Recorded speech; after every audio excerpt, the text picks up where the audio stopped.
Ramkripal sir आपके पास आती हूँ, फिर उसके बाद आप दोनों पॉलिटिकल गैस के पास आऊंगी। रामकृपाल सर, लेकिन उसके बावजूद अगर पलटवार होता है, पलटवार किसका? पलटवार बीजेपी की तरफ से। जब ये कहा जाता है कि मानसिकता इनकी ऐसी हो चुकी है, और सिलसिलेवार तरीके से अगर मैं डॉट्स कनेक्ट करूं तो आप विपक्ष हैं, विपक्ष में आप सरकार के फैसलों पर सवाल उठाएंगे, लेकिन ऐसे एक्शंस जो कि देश को मजबूत करते हैं, क्या उनके खिलाफ भी सियासी बयानबाजी इनको सियासत की ओट देकर बचा लेगी? जनता को ये समझ में नहीं आता क्या कि हो क्या रहा है असल में? देखिए पूर्णिमा जी, मुझे बहुत कम समय मिला था। जी सर, अब थोड़ा सा समय मैं जी, अपनी बात एक ही बार में बिल्कुल कह सर, लेता बिल्कुल। हूँ, मुझे मत दीजिएगा। देखिए, हम लोग बहुत ही गंभीर टॉपिक पर बात कर रहे हैं और ये बिरयानी उरियानी इससे विषयांतर होता है। मैं केवल एक बात पूछना चाहता हूँ, 2014 से पहले भी इस देश में कांग्रेस की सरकार थी। पाकिस्तान भारत पर इतने जख्म डाल रहा है, आज से नहीं, जियाउल हक ने कहा था इतने जख्म दूंगा, इतने जख्म दूंगा कि हिंदुस्तान को कराहेगा। आपको याद है, लगातार आतंकी गतिविधियां होती रही, पाकिस्तान के लोगों ने, वहां के सैनिकों ने हमारे सैनिकों का सिर काट के ले गए थे, याद होगा जी सर। लेकिन कभी इस देश के अपोजिशन ने कभी ये नहीं कहा कि ये पाकिस्तान की हरकत नहीं है, ये भारत ने खुद कराया है। बात देखिए इसकी है, 60 साल कांग्रेस ने राज किया।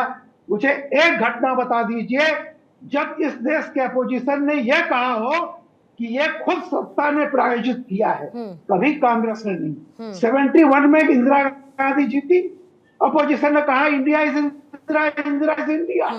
दुर्गा कहा हम कुछ भी करें, लेकिन एक बात का इतना ध्यान रखें कि देश, कभी भी आप पार्टी हित को जितना ही देश के ऊपर ले जाएंगे, उतना ही आप पशेमान होंगे, उतना ही जनता आपको रिजेक्ट करेगी, उतना ही। और ये पराजित की भाषा है, ये पराजित का प्रलाप है, जिसे जब पुलवामा पर हमने वहां हमला किया पाकिस्तान में, तो कहा पेड़ गिरा के आए हैं, कुछ नहीं हुआ है, सर्जिकल स्ट्राइक का प्रमाण मानते रहे। जब यहां पे हुआ तो कहा कि अभी फर्जी है, आज आप इसको कह रहे हैं कि अभी फर्जी है। और तो और उस कसाब को जिससे घृणा करता है, हिंदुस्तान का मुसलमान भी उससे घृणा करता है, उसको भी आप कह रहे हैं कि वो निर्दोष था और करकरे की हत्या हमने की है, हमारी पुलिस ने। अरे गिरने का भी कोई स्तर होता है। अपोजिशन रही है, पार्टियां रहेंगी। मैं आज बताऊं, कभी भी कांग्रेस अगर सत्ता में होती, मैं कभी ये बात नहीं कर सकता था कांग्रेस ऐसा करा सकती है। रीजनल पार्टी सत्ता में हो, मैं कभी नहीं मान सकता कि रीजनल पार्टी वोट के लिए अपने ही लोगों को मरवाएगी। क्या बात आप लोग कर रहे हैं? मुद्दों से मत भागिए, ऐसा मत कीजिए, डिफाइंड मत कीजिए। जो गलत है उसे गलत कहने का साहस रखिए। जब सरकार के डीएसपी आतंकवादियों को भगाने में डीआईजी को कहेंगे आपको पता नहीं है, ये बड़ी बात है, मेरी गाड़ी को जाने दीजिए। डीएसपी देवेंद्र सिंह, यहाँ जम्मू कश्मीर में कई किस्म की ऐसी, सत्यपाल मलिक जी ने कहा कि सिर्फ 5 जहाज चाहिए थे। रविंद्र जी, रामकृपाल सर ने जो यहाँ पर बातें कही ना सर, आप ठीक है उनका काउंटर करिए अपने तरीके से, लेकिन जो उन्होंने कहा वो बहुत गंभीर बात है सर, और कम से कम आपसे मैं इतनी उम्मीद रखती हूँ कि उसकी गंभीरता को आप समझेंगे। ये clearly low level of politics ही है ना sir, low level of politics ही है। भले ही आप बार बार ये कह दीजिए कि उनका अपना इंडिविजुअल बयान है, कहते रहिए सर, कहते रहिए, लेकिन ऐसे इंडिविजुअल बयान सिलसिलेवार तरीके से कांग्रेस को नुकसान पहुंचाएं तो पहुंचाएं, लेकिन अगर मेरे देश को उससे नुकसान पहुंचेगा तो मुझे उन बयानों से आपत्ति है, मुझे उन बयानों से आपत्ति थी, उन बयानों से आपत्ति है और उन बयानों से आपत्ति सर रहेगी। कन्हैया बेलारी जी आपके पास आते हैं, फिर सिन्हा साहब आपके पास आऊंगी। कन्हैया बेलारी जी, मुझे ये बताइए, बड़ा अच्छा लगेगा क्या कल कांग्रेस पार्टी के शीर्ष नेतृत्व को जब बाहर के अखबारों में हेडलाइन छपी होगी, BJP is political stunt, the attack in Poonch. अच्छा लगेगा इनको पढ़ के कि देखिए भाई, हमने एक शिगुफा छेड़ा और तुरंत बाहर के अखबारों ने इसको पकड़ के हेडलाइंस बनाते हुए भारत की इमेज को एक बार फिर से डेंट कर दिया।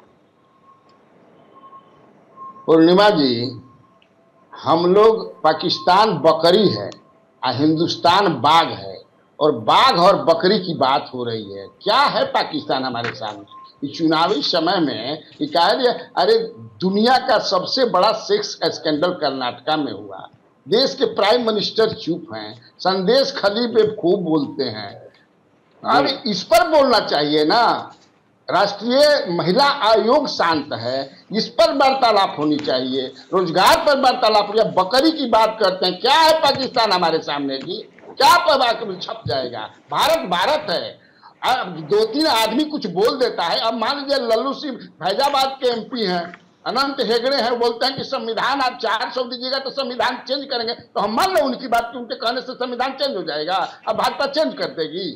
ऐसा तो होने नहीं है। तो उनकी बातों को क्या ज्यादा तवज्जो देना है? और ये बाघ बकरी की ये तेजस्वी यादव आपके इसको लेकर भी तो बोल रहे हैं ना सर, तेजस्वी यादव भी तो बोल रहे हैं ना, इनको समझ में नहीं आता, सेंस ऑफ मैच्योरिटी नहीं है क्या कि किस पर बात करनी है और किस पर नहीं? वो भी राजनीति कर रहे हैं भाई, दोनों तो हर जगह वो कह रहे हैं कि मंगलसूत्र ले लेंगे। मंगलसूत्र कौन लेगा? आतंकियों का गुणगान होगा क्या? पॉलिटिक्स के लिए आतंकियों का गुणगान होगा क्या? पाकिस्तान को सर पर बिठाएंगे क्या? क्या वो सर पर? रविंद्र जी थोड़ा समय दीजिएगा, बोलिए बेलारी साहब। अरे उनकी क्या हिम्मत है कि हमारे सर पर बैठे हैं? हिम्मत है पाकिस्तान का आंख भी नहीं बताइए ना इनको, फिर बताइए इनको, निकाले इन नेताओं को अपनी पार्टी से बाहर। निकालेंगे रविंद्र जी, जिनके निजी बयान बता रहे हैं इनको निकालेंगे पार्टी से। संविधान बदलने की जो बात की है लल्लू सिंह और अनंत हेगड़े, इनको निकालेंगी बीजेपी? कितने लोगों को बीजेपी ने निकाला? आ रही हूँ कौशल जी, इसका जवाब लूंगी आपसे, आ रही हूँ। रविंद्र जी जल्दी से क्विकली, फिर के सिन्हा सर आपके पास आऊंगी। देखिए आप कह रही हैं कितने लोगों पे जिन्होंने महिलाओं पे आपत्तिजनक बयान दिए, कितने कितने गंभीर बयान दिए। मेरे को पता है सर किस किसने दिए और कहां से शुरू करूं, कहां तक जाएगा, ये मुझे बहुत अच्छी तरीके से पता है, और फिर सब उसके लपेटे में आएंगे। और इसलिए एक इंडिविजुअल के बयान पे लेकर के आप भी इतनी गंभीर हैं, लेकिन जो जवान शहीद हो रहे हैं, हालात खराब हो रहे हैं, लोग मारे जा रहे हैं, उस पर आप भी चर्चा नहीं करना चाहती? पूछिए सिन्हा साहब से। क्या बात करते हैं साहब, क्या बात करते हैं सर, क्या बात करते हैं कि मैं उस पर चर्चा नहीं करना चाहती? रविंद्र जी अगर सुनिए सर, सुनिए, अगर आपकी पार्टी के नेताओं पर आप लोगों की चलती नहीं है ना सर, तो सुनिए, तो आप मुझ पर चलाने की कोशिश मत कीजिए कि मैं उस पर चर्चा नहीं करना चाहती। मैंने सीधे कौशल जी से सवाल पूछा कि ये जवाबदेही सरकार की है कि हमने बिल्कुल बंद क्यों नहीं हुए, इसका जवाब सरकार को देना पड़ेगा। लेकिन अगर आपके नेता ऐसा बयान देते हैं, उनको निकालेंगे पार्टी से क्या? पार्टी से निकालेंगे उनको रविंद्र जी? नहीं, उनके खिलाफ जो निकालिए ना पार्टी से, बोलिए कि हम आपके बयान से इत्तेफाक नहीं रखते और आपको पार्टी बाहर करती है इंडिसिप्लिनरी एक्शन में। निकालिए बाहर उनको। नहीं निकालेंगे सर आप, क्योंकि कुछ वोटों का फायदा मिलेगा ना। नहीं निकालेंगे आप, क्योंकि कुछ वोटों का फायदा मिलेगा। मैंने कहा उनके बयान पे कोई फायदा नहीं, किसी ने कहा नहीं उनको।